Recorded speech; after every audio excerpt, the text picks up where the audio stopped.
अब आपको ले चलते लखीमपुर खीरी। सीएम योगी आदित्यनाथ क्या कुछ कह रहे, सुनिए। अब कोई परेशान नहीं कर सकता है, कोई आपसे वैध वसूली नहीं कर सकता है, कोई लेखपाल आपके खेत को गलत लेखा जोखा प्रस्तुत करके किसी दबंग शख्स से कब्जा नहीं करवा सकता है, क्योंकि आज मैं स्वयं यहां के विधायक के साथ में आपको अधिकार पत्र देने के लिए यहां पर आए हैं, क्योंकि अधिकार हमें आप ही ने दिया था, तो उस अधिकार का लाभ आपको प्राप्त हो। याद करिए, इसके लिए आपकी कई पीढ़ियां चली गई, 3-3 पीढ़ियां चली गई। पूर्वी उत्तर प्रदेश से जो स्वाधीनता संग्राम सेनानी के आश्रितों को बसाया गया था, कब की यात्रा थी? थारू बाहुल्य क्षेत्रों में सैकड़ों वर्षों की यात्रा है, लेकिन उन्हें कभी अपना हक नहीं प्राप्त हो पाया। दशकों की अधूरी यात्रा आज इस पुनर्वास कार्यक्रम के साथ पलिया में आगे बढ़ रही है, और आज ये न्याय का अधिकार और आत्मसम्मान के साथ अपने पूर्णत्व तक पहुंच करके आने वाले इतिहास के लिए स्वर्णिम अक्षरों में लिखे जाने वाले नए अध्याय की शुरुआत भी कर रहा है। बहनों और भाइयों, ये भौमिक अधिकार, लोक कल्याणकारी योजनाओं का लोकार्पण, शिलान्यास का यह क्षण, जब सरकार के बीच में, जनता और सरकार के बीच में विश्वास का सेतु बनता है, तो वही विश्वास अधिकार बनकर के आपके जमीनी धरातल पर उतरता है, और आज हम पलिया में वही दृश्य देख रहे हैं। बहनों और भाइयों, इस भूमि का गौरव और पहचान है चंदन चौकी। चंदन चौकी, जहां वनवासी संस्कृति की जड़ें, उसका स्वाभिमान की ऊंचाई और तराई की उर्वरता, ये तीनों एक साथ फलती फूलती है। याद करिए, चंदन चौकी और उसके आसपास जो दर्जनों थारू बाहुल्य थारू गांव है, अपनी पहचान के लिए मोहताज थे। कभी वन विभाग के अधिकारियों के द्वारा, कभी पुलिस के द्वारा, कभी राजस्व विभाग के द्वारा लगातार उन्हें प्रताड़ित किया जाता था। एक और थारू समाज जो अपना इतिहास शौर्य और वीरता के इतिहास के साथ जोड़ता है, गर्व से कहता है कि हम महाराणा प्रताप के वंशज हैं। एक तरफ हमारा थारू समाज गौरव से कहता है कि हमारे पूर्वजों ने महाराणा प्रताप के साथ मिलकर के हल्दी घाटी के युद्ध में योगदान दिया था, और दूसरी तरफ अपनी पहचान के लिए मोहताज था। यहां पर आज का दिन महत्वपूर्ण इसलिए भी है, आज का दिन महत्वपूर्ण इसलिए भी है, जब हम ये अधिकार पत्र देने के लिए आए हैं, महाराणा प्रताप के इन वंशजों को उनका अधिकार देने के लिए आए हैं, तब मैंने इस बात के लिए भी बधाई देता हूं कि कल 12 अप्रैल को अपने शौर्य और पराक्रम के लिए विख्यात महाराणा सांगा की जयंती भी है। तो महाराणा सांगा की जयंती के एक दिन पहले आपको यह अधिकार मिलना आपकी इस गौरवशाली यात्रा को आगे बढ़ाने की डबल इंजन सरकार की ही ताकत हो सकती है, और उसी की स्पीड हो सकती है।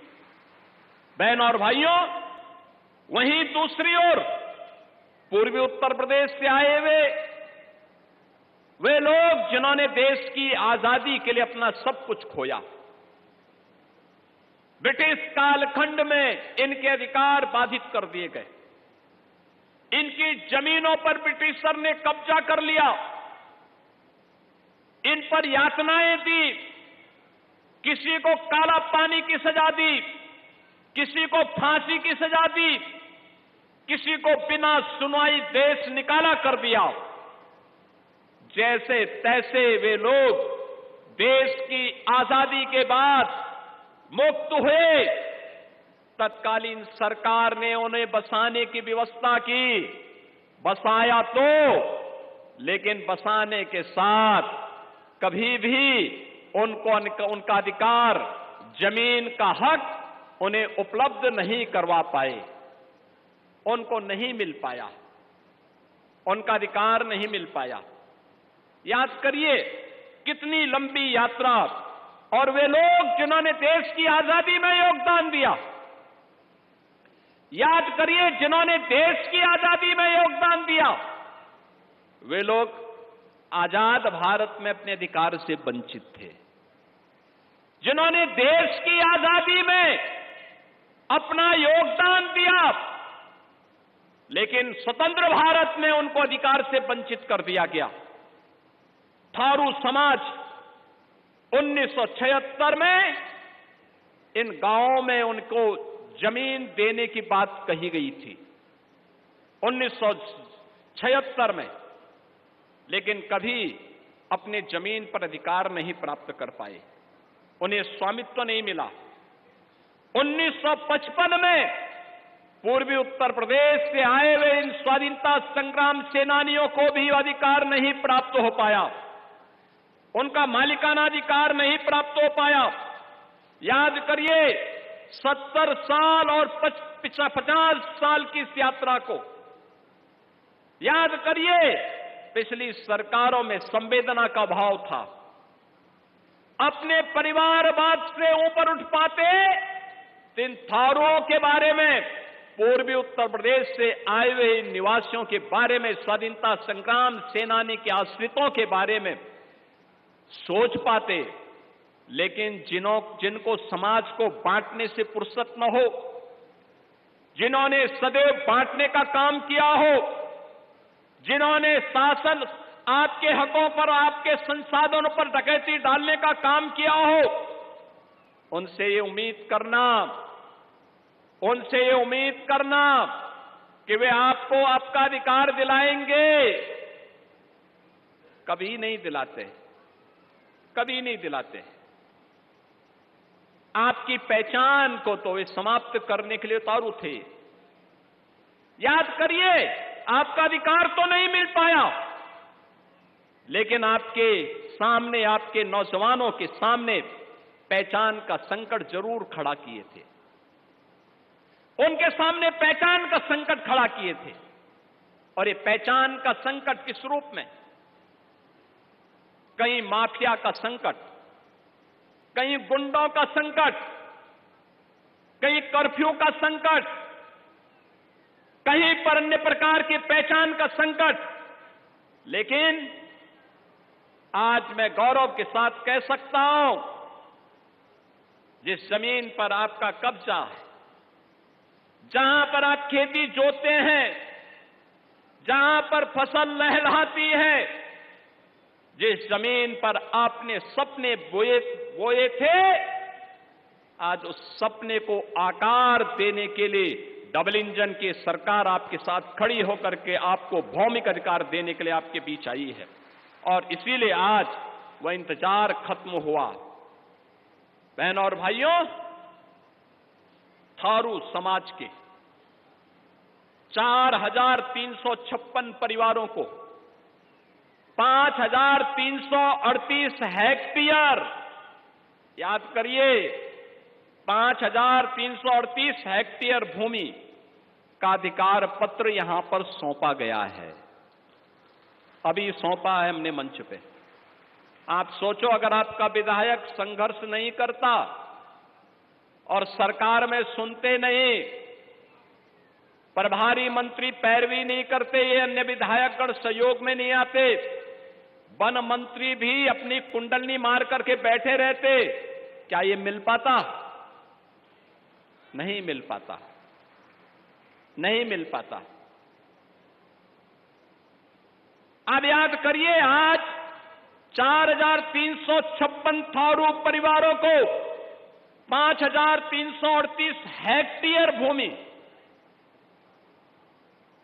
का अधिकार प्राप्त हो रहा है। अब उसके मालिक हो गए। अभी आपका मालिकाना अधिकार, आप अपने सपनों को एक नया पंख दे सकते हैं। और ऐसे ही पूर्वी उत्तर प्रदेश से आए हुए 1955 में आए हुए उन लोगों को, जिन्होंने तत्कालीन सरकार ने उनकी पैतृक संपत्ति को तो नहीं दे पाई, लेकिन जो अधिकार उन्हें उपलब्ध हुआ था, उस परिवारों में 2,350 परिवारों को 4,251 हेक्टेयर भूमि का आज भौमिक अधिकार डबल इंजन की सरकार प्रदान कर रही है। बहनों और भाइयों, एक बहुत बड़ा कार्य है ये, जो कभी नहीं हुआ। आज मोदी जी के नेतृत्व में डबल इंजन की सरकार कर रही है। यही तो सरकार की संवेदनशीलता है। हर नागरिक को उसका अधिकार मिले। पहले क्या होता था? विकास का कार्य सब एक गांव में। आज 25 करोड़ की आबादी हमारा परिवार है और प्रदेश के हर जनपद में विकास समान रूप से हो रहा है। पहले विकास भी सफाई में, योजना भी सब सफाई में, और प्रदेश के गरीबों के हक पर डकैती डाल करके एक परिवार ही सब कुछ हजम कर जाता था।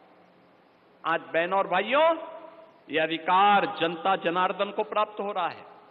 हर ग्राम पंचायत में प्रधानमंत्री स्वामित्व योजना के माध्यम से जहां जिसका घर है, उसको वहां पर उसका अधिकार भी उपलब्ध करवाया जा रहा है। ये पहली बार हुआ है और इसलिए अब जमीन भी उनकी, नाम भी उनका, सम्मान भी उनका और पहचान भी आपकी थारू और स्वाधीनता संग्राम सेनानी परिवारों की।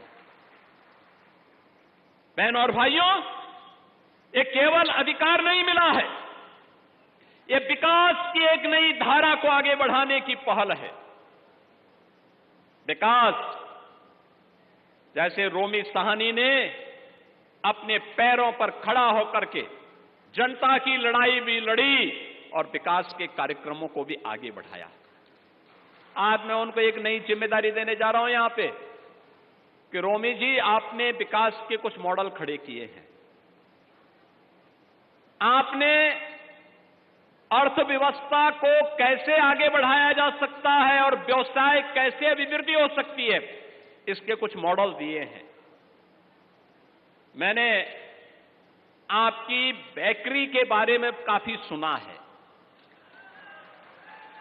और मैं चाहूंगा कि यहां पर चंदन चौकी और उसके आसपास भी आप कुछ ऐसा व्यवसाय खड़ा करिए जिससे इन थारू लोगों के लिए भी एक आत्मनिर्भरता की, और इनके द्वारा जो स्वयंसेवी समूह संचालित हो रहे हैं, उसको हम उसके साथ जोड़ करके इस पूरी तराई के क्षेत्र के साथ साथ उत्तराखंड में भी आपकी बेकरी के बनने वाले प्रोडक्ट को भेज सकेंगे। और यह कार्य आपको यहां करना है। आप मंच पे आए थे, लंबे चौड़े भाषण किए, ये सब कार्यों को हम कराएंगे, लेकिन ये जिम्मेदारी आपको भी हम दे रहे हैं। और इस धारा को आगे बढ़ाने के लिए हमारे चारों विधानसभाओं को आज 417 करोड़ रुपए से अधिक 314 परियोजनाओं का लाभ भी आज यहां प्राप्त हो रहा है। बहनों और भाइयों, यह क्षेत्र पुनर्वास से विकास और विकास से समृद्धि की ओर बढ़ रहा है। कोई सोचता था ये होगा? इन गरीबों को मुख्यमंत्री आवास योजना और हर गरीब को पक्का आवास देने की गारंटी भी इसके साथ ही मिल रही है। बहनों और भाइयों, जब किसी परिवार को घर मिलता है, वह केवल एक घर पाने की खुशी नहीं होती है, उस परिवार की सुरक्षा की, उस परिवार के सम्मान की, सम्मान और सुरक्षा एक साथ जुड़ती है, और सुरक्षा और सम्मान जब एक साथ जुड़ती है तो वह स्वावलंबन और आत्मनिर्भरता की एक नई कहानी को कहती है। और यही सामाजिक न्याय है। हर बेघर के पास हो अपना घर, हर खेत तक पहुंचे पानी, हर नौजवान को मिले उसके हाथ को कार्य, ये किसी भी कल्याणकारी सरकार को करना चाहिए। और डबल इंजन की भाजपा की ये सरकार उसी कार्य को आगे बढ़ा रही है। आज का दिन आपके संघर्ष को सम्मान देने का दिन है। आपने जो अपने हक के लिए संघर्ष किया था, जो बात कह रहे थे, यहां पर रोमी साहनी जी की थारू जाति के लोगों पर मुकदमे समाजवादी पार्टी की सरकार ने दर्ज कर दिए थे क्योंकि आप संघर्ष कर रहे थे। लेकिन आज मैं कह रहा हूं इस सारे मुकदमों को हम वापस लेंगे। ये पेशेवर अपराधी और माफिया कि वे सरकार जो बड़े बड़े